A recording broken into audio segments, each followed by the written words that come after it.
Welcome back. We now know how CPS leaders plan to close a $734 million budget deficit for the coming year. They gave their presentation before the Chicago Board of Education today, and it was notable for what wasn't in it.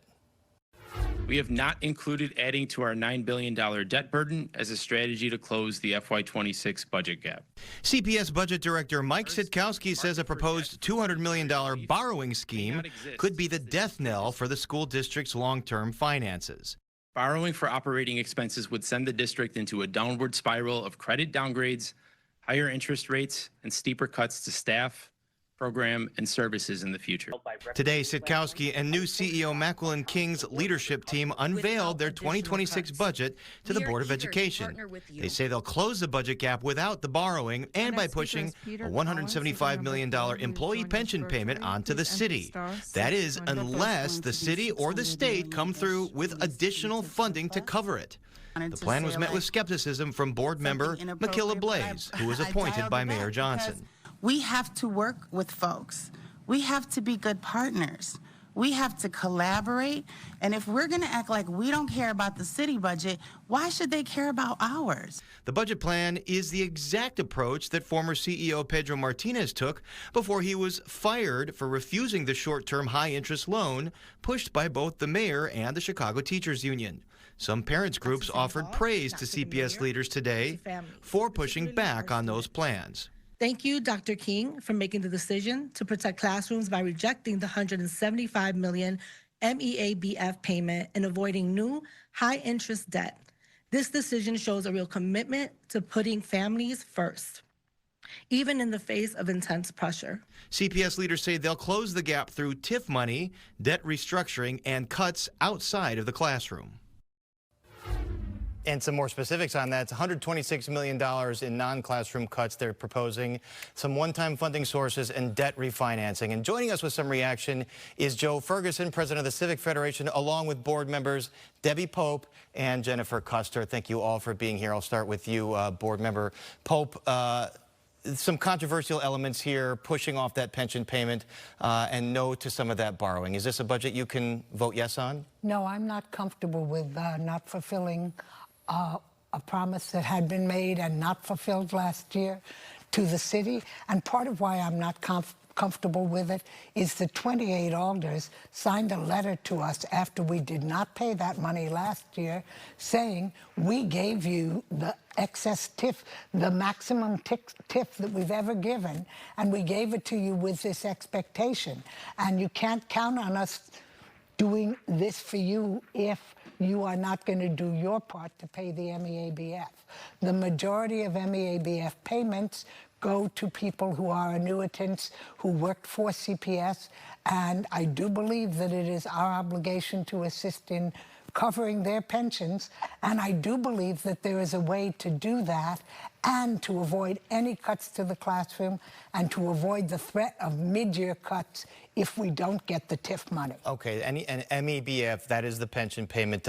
Jennifer Custer, what about that? This should be the CPS's responsibility. Say that again. Should that be the CPS's responsibility? The MEABF payment? Right. You know, by law, it's not. So the law states that it's not our payment to make. And I will say that, you know, last year we were granted $300 million in TIF, or roughly $300 million in TIF. But the difference is we didn't actually sign an IGA. That IGA was pulled from our agenda back in March, and we never agreed upon it. So it's hard for alders to say, well, we gave you this in lieu of, you know, with promises of this, because we didn't actually ever vote to agree on that at all. Hence why we didn't make the MEABF payment. So I think no, it's not really our responsibility. We didn't promise anything. We didn't agree to an IGA, and we didn't even get the opportunity to voice our votes on that budget amendment last year, but we will get the opportunity to do so this year. And I think that this is a budget that is presented that protects kids, protects families, protects communities, and protects schools. Joe Ferguson, does it make a difference whether the city taxpayers pay that $175 million or CPS taxpayers, which are one and the same? They're just different bodies here, or is it just sort of moving around shells? It's the same taxpayer base. It's the same taxpayers. It's the same money. And what we're talking about here are institutional politics. And at core, the legal responsibility under state law dating back to 1921 is for the city. What's being raised here is fairness and equity issues, but fairness and equity issues at this moment run into math. And the math is that CPS doesn't have this money. And the only way to come up with this money is either to cut classroom program or to borrow.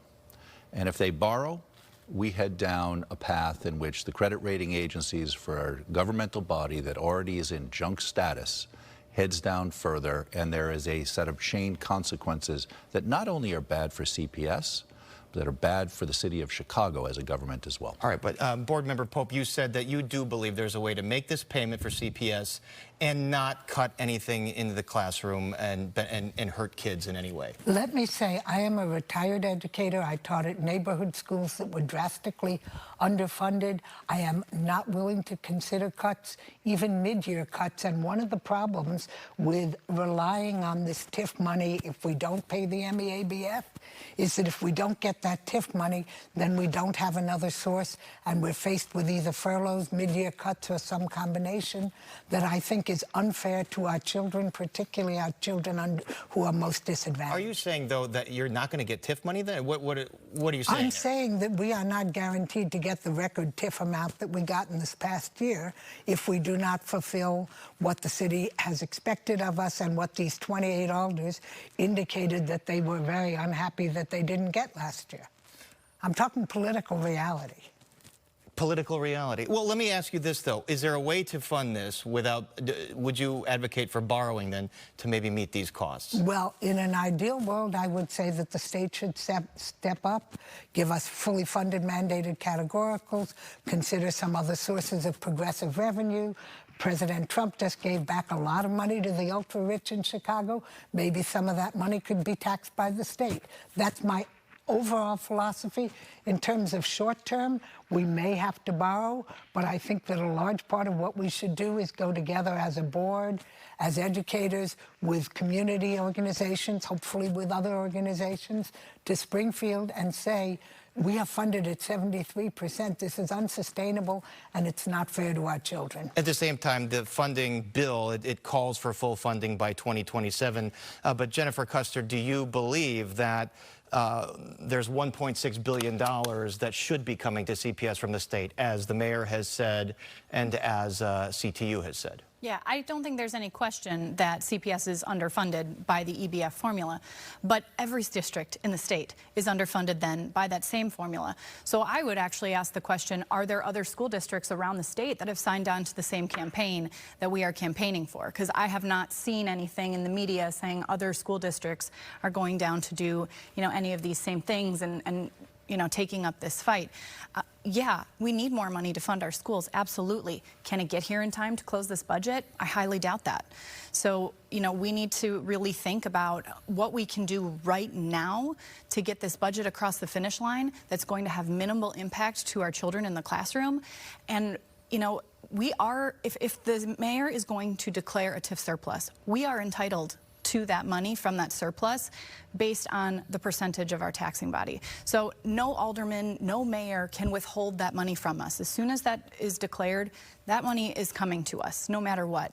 And I think that if, Mayor Johnson would have made a commitment to us prior to this, we may not have been in this situation either. And in fact, we've heard, I have heard sources from CPS saying that the mayor's office indeed is saying, perhaps we don't give you TIF surplus now because you're not handling your own finances. That's theatrics. The reality is that the city itself is facing a $1.2 billion deficit. It needs a TIF sweep as much as other units of government that are taxing authorities. The money goes to CPS automatically if the city declares a TIF surplus and sweep for itself. Anything else that's being said borders on being extortionate. That is not what we should be doing at a moment when the obligation really is to stabilize the situation, stabilize the classrooms for the start of the year, and restart the clock for the bigger conversations that need to occur. The state does not owe CPS $1.6 billion. If that money was to be paid, the state actually has to come up with a lot more money because there is, under the law, no way to give money to one school district without giving it proportionately to all the other school districts. So we're talking billions of dollars for a state government that itself has fiscal cliffs to deal with in real time, including for things like transit reform. All right, we have a few seconds left. Board Member Pope, should other school districts get more money then if CPS is going to get one? Absolutely.